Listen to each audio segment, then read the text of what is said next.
So today we are in London.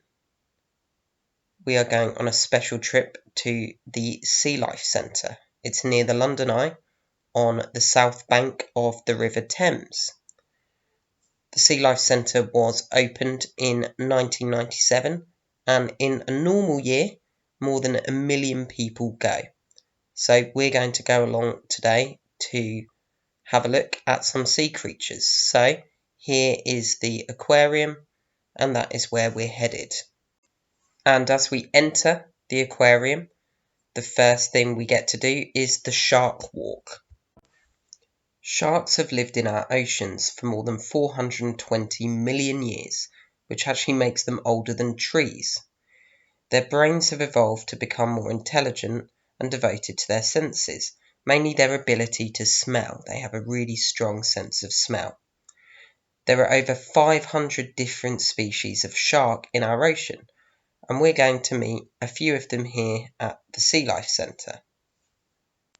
There are a variety of sharks at the Sea Life London Aquarium, including the sand tiger shark, the nurse shark, and the black-tip reef shark, and we're going to find out a little bit more about those sharks in just a moment. The sand tiger shark gets its name from the fact that they generally live near the shore and can often be seen near the sandy ocean floor. They are very ferocious looking. They have a mouthful of sharp teeth that stick out even when the shark's mouth is shut. They can be found in the Atlantic, Pacific, and Indian Oceans. Nurse sharks are slow-moving sharks that are often found at the bottom of the sea. They can be absolutely huge, up to 14 feet, which is more than twice the size of an average person. Now they might look like they just want to chill out on the ocean floor, but they do have strong jaws and thousands of tiny teeth. They mainly eat fish, shrimp, and squid. The black-tip reef shark can be found in coral reefs in the Indian and Pacific Oceans. They're relatively small sharks and tend to grow up to a maximum of 6 feet. They are fast swimmers and feed on lots of things, including fish, octopus, squid, crabs, lobsters, and more. Because they're small, they're often prey to larger sharks, such as tiger sharks and grey reef sharks. The next part of the aquarium that we're going to is called the Coral Kingdom. This is the largest living coral reef in the whole of the United Kingdom. Hopefully, you remember lots about coral from our Under the Sea topic. Coral is an animal, and coral reefs can be huge ecosystems, home to a wide variety of sea life. The Coral Kingdom is a tank that is more than 40 feet long. And here we're going to take a look at some clownfish and also some regal tangs. So in a moment we'll take a look at those fish.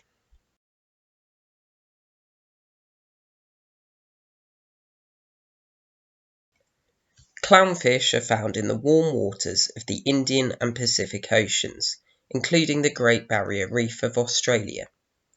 Clownfish are usually found living with sea anemones, a plant-like animal with poisonous tentacles, which cleans clownfish by eating their parasites. The most common clownfish is the orange one, like Nemo, but they also come in red, yellow, and black colours, like the ones you just saw on your screen, although most have patches of white on them.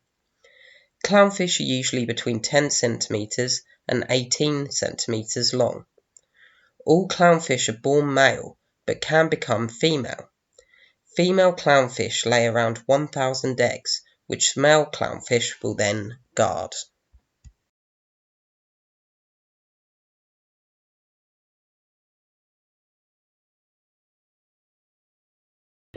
Like clownfish, blue tangs can be found in coral reefs in the warm waters of the Indian and Pacific Ocean. They might look harmless, but when they're in danger, they can raise a pair of razor-sharp, venomous spines on either side of their tails to protect them from predators. They mostly eat algae and plankton. They use their small, sharp teeth to nip and scrape algae off the coral reef.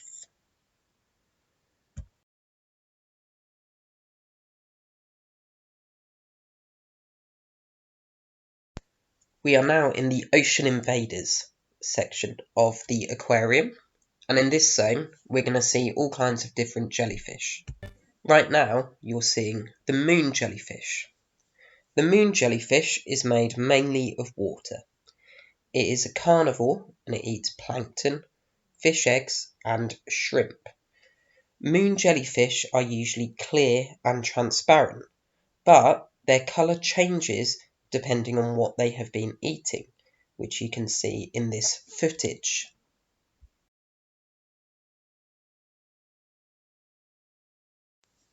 The upside down jellyfish gets its name because it prefers to float upside down. It does so to get more sunlight. It's generally found in sandy areas at the bottom of the sea, where it's camouflaged and gets mistaken by fish and by people for plants. It has a poisonous sting which it uses to paralyze fish which swim too close to it. Japanese sea nettle jellyfish have a poisonous sting. If a person is stung by a Japanese sea nettle, it causes skin irritation and a burning sensation. They are carnivores that eat other jellyfish, small crustaceans, and other sea life it can get its tentacles on. Its tentacles can grow up to 3 meters long.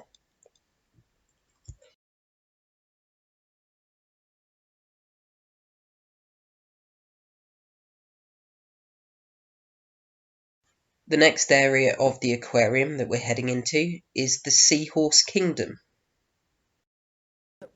There are about 40 known species of seahorse. They prefer to swim in pairs, with their tails linked together. They swim upright and avoid predators by mimicking the colour of plants around them, a kind of camouflage.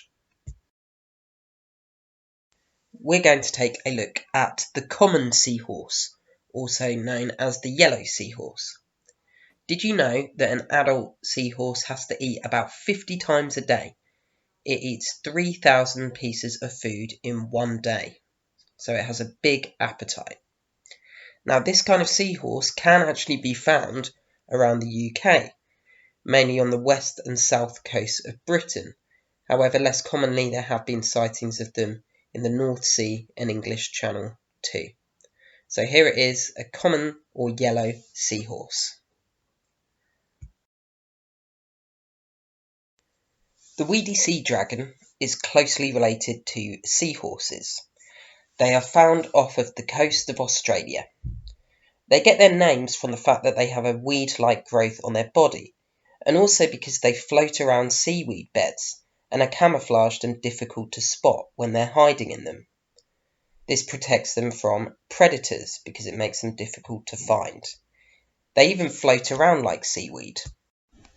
Next up, we come to an area of the aquarium called Ray Lagoon. There are over 500 different species of rays in our oceans and rivers. Their closest relative is the shark. Rays evolved from sharks around 150 million years ago. Just like sharks, rays don't have a bony skeleton. Instead, their skeleton is made of cartilage, just like our nose and ears. This makes them lighter, so it is easier for them to glide through the ocean. Stingrays are a strange-looking fish with flat, wide bodies. They can be found in warm and tropical waters. The largest stingrays can be up to 7 foot long. Stingrays are closely related to sharks and have long tails, which are usually venomous. They can live alone or in groups. We call a group of stingrays a school of stingrays.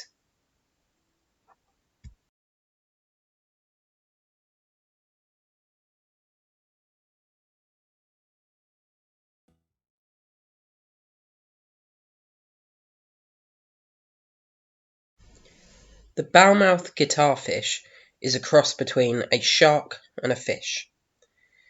They have huge fins, and rather than being covered in scales like other fish, they are covered in tiny little teeth, which make it easier for them to swim faster. London Aquarium has a bowmouth guitarfish called Bowmouth Betty, which I think is a pretty good name for it.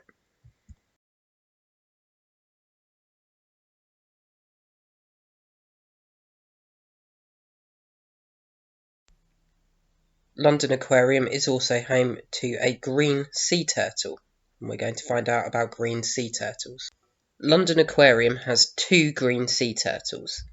Their names are Boris and Phoenix, and in this footage you can see one of them swimming closer to say hi. I'm not sure which one it is though, it could be Boris or it could be Phoenix. There are 7 species of sea turtles, and some of them are critically endangered. They're hunted for their beautiful shells and eggs, and they're often caught in fishing nets or plastic litter that's dumped in the sea. Adult green sea turtles can be found in warm tropical seas of the Pacific, Atlantic, and Indian Ocean. When they're young, green sea turtles feed on crabs and jellyfish. However, adults become herbivores, and they only eat seagrass and algae, which then turns their body bright green. That's how they get their name. So that brings us to the end of our virtual tour of the London Aquarium, and I hope you've had fun taking this trip with me. I'm interested to hear what your favourite animal that we saw today was. Plus, I can't wait to see the aquariums that you design. Thank you very much for watching.